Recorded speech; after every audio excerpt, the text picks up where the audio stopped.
നമ്മൾ മലയാളികൾ ദിവസവും കാണുന്ന നമ്മുടെ പറമ്പുകളെല്ലാമുള്ള ഒരു സാധാരണ ഫലമാണ് തേങ്ങ. എന്നാൽ ഈ തേങ്ങയെക്കുറിച്ച് ആഴത്തിൽ ചിന്തിച്ചാൽ പ്രകൃതി ഒളിപ്പിച്ചു വെച്ചിരിക്കുന്ന എത്രയോ അത്ഭുതങ്ങളാണ് നമുക്ക് കാണാൻ സാധിക്കുക. നമ്മുടെ നാട്ടിലെ മറ്റു പഴവർഗ്ഗങ്ങളെ ഒന്ന് ഓർത്തു നോക്കൂ. മാങ്ങയോ ചക്കയോ പേരയ്ക്കോ ഒക്കെ ആകുമ്പോൾ പക്ഷികളോ മൃഗങ്ങളോ ഒക്കെ വന്നിരുന്ന് കടിക്കുകയോ എച്ചിലാക്കുകയോ ചെയ്യാറുണ്ട്. എന്നാൽ തേങ്ങയുടെ കാര്യം അങ്ങനെയല്ല.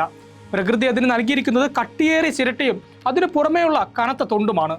അതുകൊണ്ട് തന്നെ ഒരു ജീവിക്കും അതിന്റെ ഉള്ളിലെ വെള്ളത്തെയോ കാമ്പിനെയോ അശുദ്ധമാക്കാൻ കഴിയില്ല. ഭൂമിയിലെ ഏറ്റവും ശുദ്ധമായ ബാക്ടീരിയ പോലും ഇല്ലാത്ത ഒരു ജലസംഭരണിയാണ് തേങ്ങ എന്ന് പറയുന്നതിൽ തെറ്റില്ല.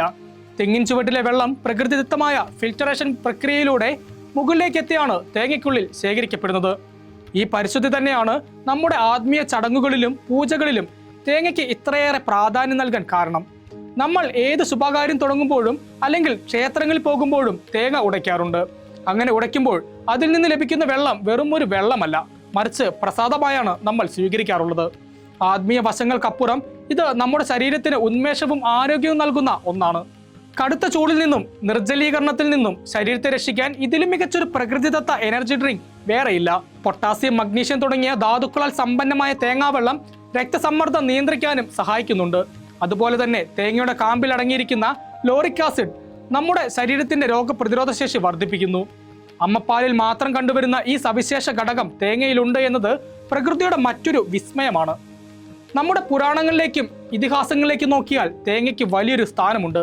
ശ്രീഫലം അഥവാ ലക്ഷ്മി ദേവിയുടെ അനുഗ്രഹമുള്ള ഫലം എന്നാണ് ഇതിനെ വിശേഷിപ്പിക്കുന്നത്. പലയിടങ്ങളിലും ദേവതകളോടുള്ള ഭക്തിയുടെയും സമർപ്പണത്തിന്റെയും പ്രതീകമായിട്ടാണ് തേങ്ങ ഉപയോഗിക്കുന്നത്. ഇത് കൂടാതെ തേങ്ങയുടെ മുകളിലുള്ള ആ 3 കണ്ണുകൾ പരമശിവന്റെ ത്രിനേത്രങ്ങളെ പ്രതിനിധീകരിക്കുന്നു എന്നൊരു മനോഹരമായ വിശ്വാസവും നിലവിലുണ്ട്.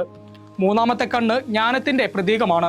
നമ്മൾ ദൈവത്തിന് മുന്നിൽ തേങ്ങ ഉടയ്ക്കുമ്പോൾ മനുഷ്യൻ തന്റെ ഉള്ളിലെ അഹങ്കാരമാകുന്ന കഠിനമായ തോടിനെ തകർത്തു കളഞ്ഞ് ഉള്ളിലെ ശുദ്ധമായ ജ്ഞാനത്തെ ഈശ്വരന് സമർപ്പിക്കുന്നു എന്നൊരു വലിയ തത്വം കൂടി ഇതിന് പിന്നിലുണ്ട്. കേരളത്തിന്റെ സാംസ്കാരിക പശ്ചാത്തലത്തിൽ ആതിഥ്യ മര്യാദയുടെ വലിയൊരു പ്രതീകം കൂടിയായിരുന്നു തേങ്ങ. ഒരു കാലഘട്ടത്തിൽ നമ്മുടെ വീടുകളിൽ അതിഥികൾ വരുമ്പോൾ ചായയോ മറ്റ് കൃത്രിമ പാനീയങ്ങളോ നൽകുന്നതിന് മുമ്പ് കരിക്കിൻ വെള്ളമോ തേങ്ങാ വെള്ളമോ നൽകി സ്വീകരിക്കുന്ന രീതി വളരെ സാധാരണമായിരുന്നു. ദൂരെ യാത്ര കഴിഞ്ഞ് ക്ഷീണിച്ചു വരുന്ന അതിഥിക്ക് തങ്ങളുടെ പറമ്പിൽ നിന്ന് തന്നെ നേരിട്ടിട്ട് നൽകുന്ന ആ കരിക്കിൻ വെള്ളം ആതിഥേയന് അവരോടുള്ള ആദരവിന്റെയും സ്നേഹത്തിന്റെയും ഒപ്പം നമ്മുടെ തനിമയുടെയും അടയാളമായിരുന്നു. അടുക്കളയിലെ രുചിക്കൂട്ടുകൾ മുതൽ അന്താരാഷ്ട്ര വിപണിയിലെ ആരോഗ്യ പാനീയങ്ങൾ വരെ നീളുന്നതാണ് തേങ്ങയുടെ സാമ്രാജ്യം. തെങ്ങിന്റെ എല്ലാ ഭാഗങ്ങളും മനുഷ്യന് ഉപകാരപ്രദമാകുന്നത് കൊണ്ട് നമ്മളതിനെ കൽപ്പവൃക്ഷം എന്ന് വിളിക്കുന്നു.